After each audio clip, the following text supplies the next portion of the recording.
Oi, pessoal. Hoje nós temos um assunto novo. Eu sou a professora Fabiola Neto e a gente hoje vai estudar sobre a arte realista.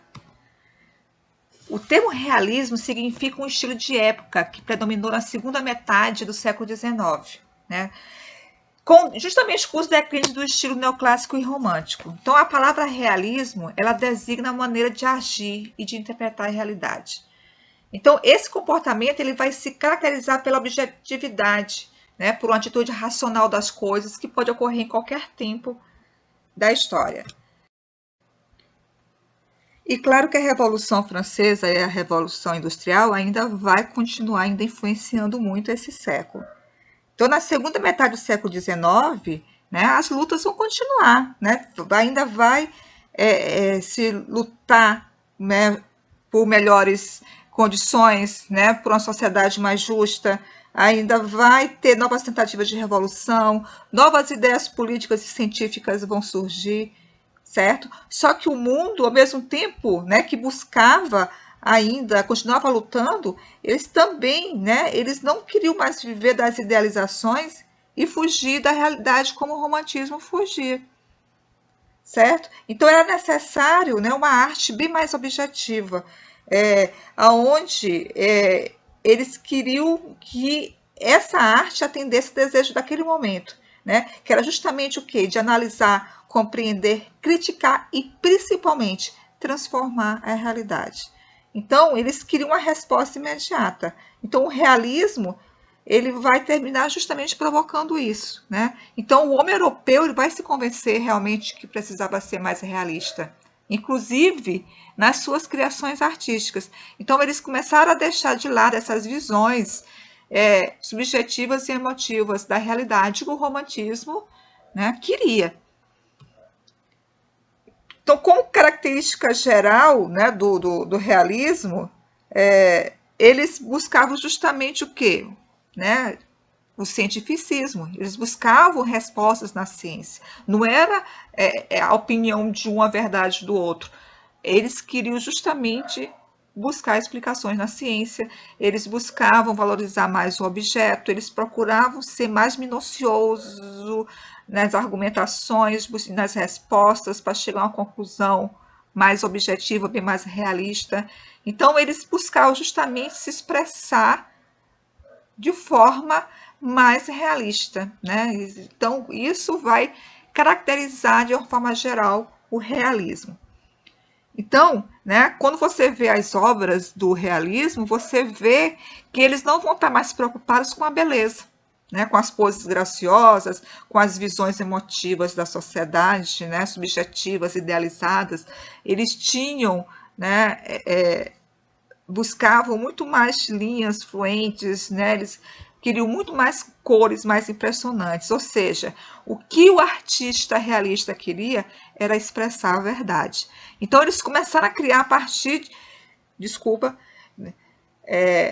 começaram a criar a partir de sua experiência, baseando-se na observação do mundo que os rodeava. Então eles começaram a observar, né, como, né, a sociedade estava à sua volta.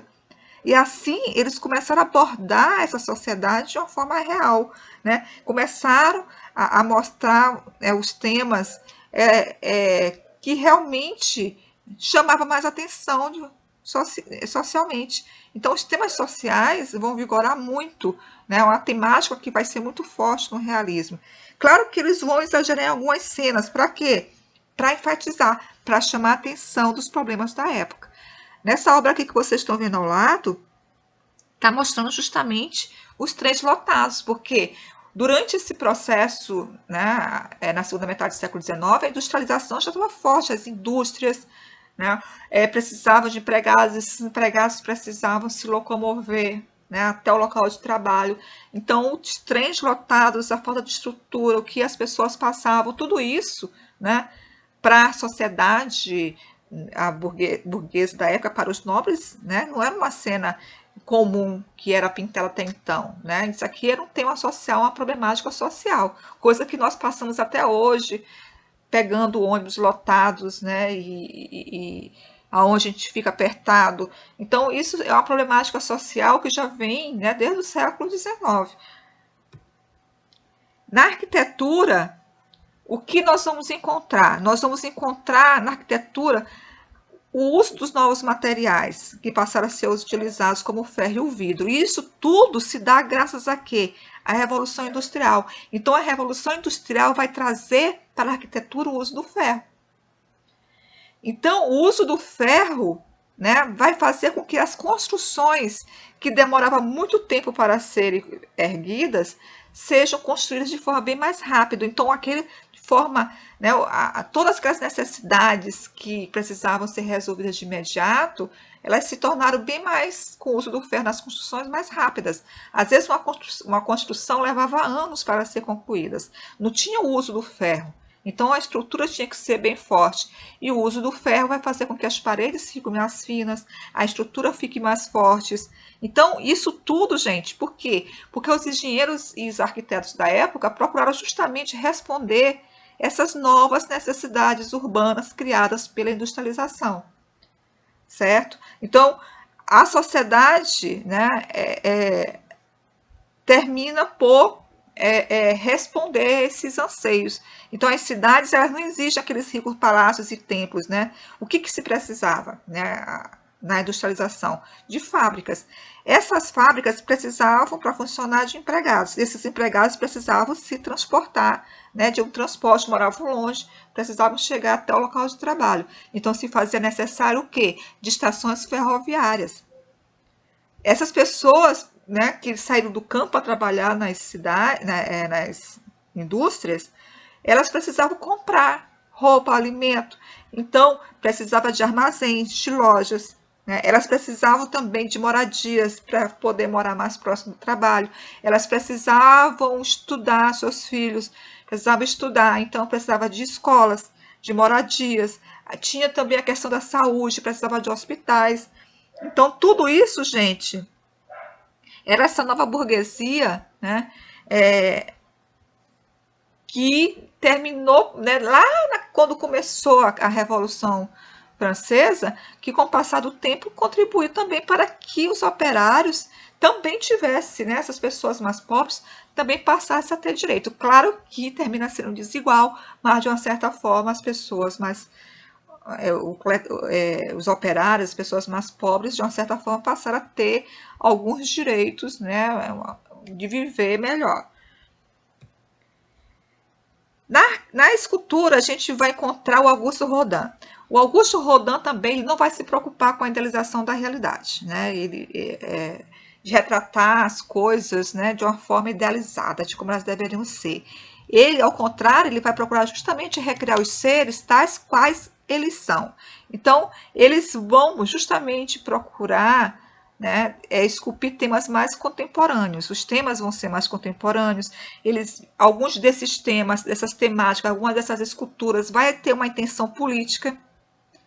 Então, né, ele, de uma forma geral, ele vai justamente buscar um momento significativo do gesto humano. Então, as obras que a gente vai encontrar, as mais famosas deles, entre várias, a gente vai ter o Balzac, vai ter os Burgueses de Calais, o Beijo e o Pensador. Aqui a gente tem a obra O Beijo, né? Também busca justamente esse retratar justamente esse gesto humano do momento do beijo, né? De apertar, você vê a mão, né? Como se estivesse apertando a coxa da mulher, você vê a marca da mão apertando. Então, tudo isso, né? A questão do gesto humano que ele busca retratar aqui.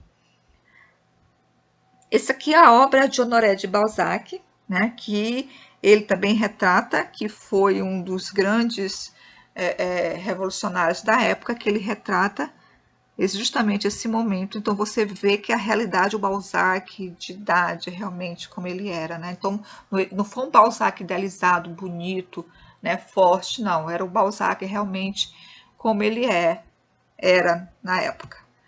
Aqui nós temos também os Burgueses de Calais, mostrando justamente esse momento. Então você vê justamente esse momento, né, político aqui que ele retrata. Aqui a escultura em bronze, também que ele fez, porque além de fazer esculturas em mármore, ele também fazia esculturas em bronze. Aqui é a jovem mãe. Então, você justamente aquele momento, né, do gesto, né, da relação da mãe com seu filho, momento de carinho, a questão do gesto humano. Aqui é uma das obras mais famosas, que é o Pensador, né? Então, você vê muita questão da musculatura, das veias, né? Retratando esse momento do homem pensando, né? Então, é uma obra super famosa, além do Beijo, é uma das obras dele que mais se destacam. Na pintura, né, eles também vão buscar representar a realidade com a mesma objetividade que um cientista estuda um fenômeno da natureza. Então, ele buscava justamente representar o mundo de maneira documental. Eles vão justamente documentar os problemas sociais da época. Então, para ele não cabe ele melhorar, né, artisticamente a natureza, de idealizar, né, de melhorar. Porque para o artista do realismo, a beleza está justamente na realidade tal qual ela é. Então, né, ele vai justamente revelar os aspectos mais característicos e expressivos da realidade na sua pintura, na sua obra. Então, quais as temáticas que que a gente vai encontrar? Você vai encontrar uma pintura muito mais social, muito mais politizada, né? A pintura social é no momento justamente que ele vai fazer denúncias das injustiças, das imensas desigualdades entre a miséria dos trabalhadores e a opulência da burguesia, porque a burguesia no passado, ela chegou a ser, né, fazer parte do grupo de trabalhadores, que é aqueles comerciantes mais pobres. Eles terminaram, né, com o passar do tempo, enriquecendo e ficaram, né, se tornaram ricos, né? Então, por isso que esse sinônimo de burguês, né, é justamente as pessoas que detêm, né, o poder, que detêm a riqueza.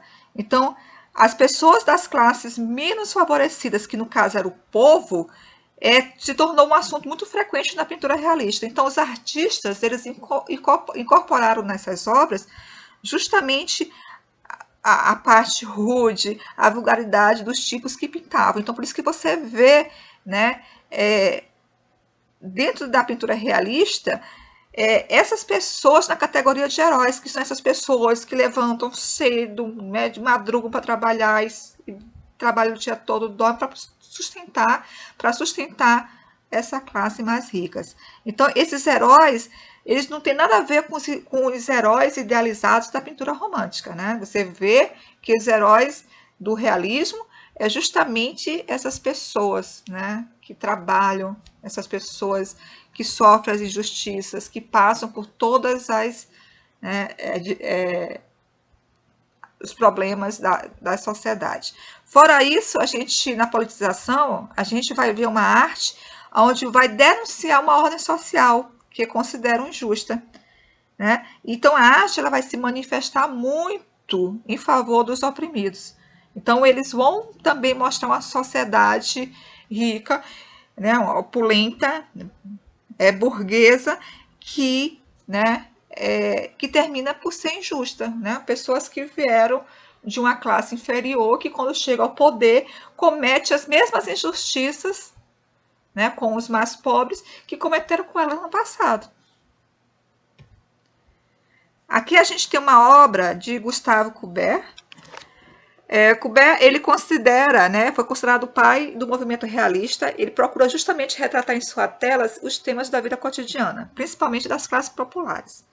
Ele vai manifestar sua simpatia muito grande em retratar os trabalhadores, os homens mais pobres da sociedade do século XIX. Então, aqui nessa obra mostra justamente esses operários, né, quebrando pedras, né, o dia todo, carregando pedra, fazendo força, né, que é um trabalho totalmente degradante. Aqui a gente tem, né, justamente um close dessa obra que eu acabei de falar para vocês.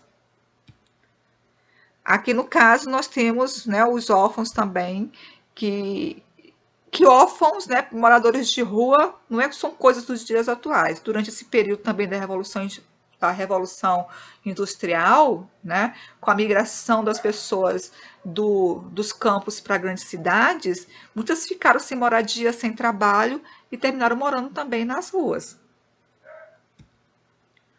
O François Millet, né, ele também vai ser muito sensível em relação aos trabalhadores, mas especificamente aos trabalhadores do campo, né? Então, ele vai fazer uma ligação do homem com a terra e ele termina, e ele mesmo, como trabalhou na lavoura muito cedo, ele vai retratar esses trabalhadores rurais, mostrando justamente a dignidade do trabalho camponês, né? Porque a gente não dá valor, né? A gente não lembra, nem nos dias de hoje a gente lembra do homem do campo, a gente não procura saber como é que aquele alimento chegou à nossa mesa, quem foi que plantou, quem foi que fez, que hora que ele levantou, quantas horas de trabalho ele tem, será que ele é a mão de obra escrava? Será que ele é explorado, né? Então a gente não se pergunta em relação a isso. Então o Millet, nessa época, já no século XIX, ele vai justamente mostrar a dignidade desses trabalhadores do campo. Aqui nós temos, né, as espigadeiras também, que é um close do trabalho de Millet, esse trabalho, né, que é árduo, trabalhar no campo, no sol. Aqui já é o Ângelus, né, o momento que mesmo com esse trabalho duro, degradante, né, que vai desde cedo, né, durante horas e horas de trabalho, né, aqui mostra justamente o momento do Ângelus, né, que é o momento da Igreja Católica que, né, eles param durante algumas horas do dia para poder rezar a Ave Maria, as Ave Marias, né, um momento de oração. Então ele também mostra essa simplicidade desses trabalhadores que, apesar de tudo, ainda tira alguns momentos para poder orar, para poder rezar. Então, gente, então é isso, né? Então eu espero que vocês tenham entendido muito bem que depois da Revolução Francesa Industrial a gente vai ter dois movimentos bem diferentes um do outro. Um vai ser o romantismo, ele vai ser muito subjetivo, ele vai ser muito idealizado. Já o realismo, ele já vai ser muito mais objetivo, muito mais realista, né? Então existe essa diferença muito grande dos dois. Então, né, e a arte aqui ela se torna de fato documental, porque há essa preocupação no realismo de documentar uma época, de retratar, né, essas questões sociais do período. Então, qualquer dúvida é só perguntar, entre em contato, né? Continuo orientando vocês que leiam, que estudem, que procurem mais material para poder estudar, para poder ter um conhecimento maior sobre o assunto. Mas qualquer dúvida é só entrar em contato. Então, até a próxima aula.